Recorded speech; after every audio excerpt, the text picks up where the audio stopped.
ഇനി നമുക്ക് ഇലക്ട്രിക്കലിലേക്ക് പോയി കഴിഞ്ഞാൽ ബേസിക് റിക്വയർമെൻറ്റ്സ് എന്ന് പറയുന്നത് എൻ്റെ ഒരു ഒപ്പീനിയനിൽ 3 ഫേസ് തന്നെയാണ്. നമ്മൾ കഴിഞ്ഞൊരു വീഡിയോയിൽ അതിനെക്കുറിച്ച് സംസാരിച്ചിട്ടുണ്ടായിരുന്നു അല്ലേ? മിനിമം 3 ഫേസ് ഇപ്പം നിലവിൽ നമുക്ക് റിക്വയർമെൻറ്റ് ഇല്ലെങ്കിൽ പോലും 3 ഫേസിലേക്ക് പോകുന്നതാണ് നല്ലത്. 2000 സ്ക്വയർ ഫീറ്റ് മേളിലൊക്കെ ആണെങ്കിൽ 3 ഫേസ് മസ്റ്റ് ആണ്. കാര്യം എന്തായാലും നമ്മൾ ഇപ്പം നേരത്തെ പറഞ്ഞ കണക്ക് ചൂട് അനുദിനം വർദ്ധിച്ചുകൊണ്ട് വരുന്നതാണ്. ഇപ്പം എന്തോ ഒരു നക്ഷത്രം എന്തോ വരുന്നുണ്ട്. നമ്മൾ അടുത്ത കാലത്ത് അനുഭവിച്ചതിൽ ഏറ്റവും വലിയ ചൂടായിരിക്കും ഈ വർഷം എന്ന് പറഞ്ഞിട്ട് ന്യൂസൊക്കെ ഉണ്ട്. അങ്ങനെയാണെങ്കിൽ എ സി ഒക്കെ മസ്റ്റാണ് കാര്യം.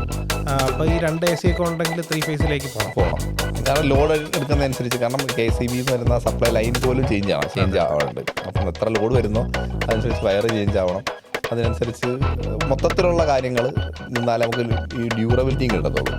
ഈ നമ്മൾ നേരത്തെ പ്ലോട്ട് തിരഞ്ഞെടുക്കുന്ന സമയത്തുള്ള ബേസിക് റിക്വയർമെൻറ്റ്സിൽ ഒന്നാണ് നിയറസ്റ്റ് ഇലക്ട്രിക് പോസ്റ്റ്, അല്ലെങ്കിൽ അത് ഭയങ്കര എക്സ്പെൻസീവിലേക്ക് മാറും.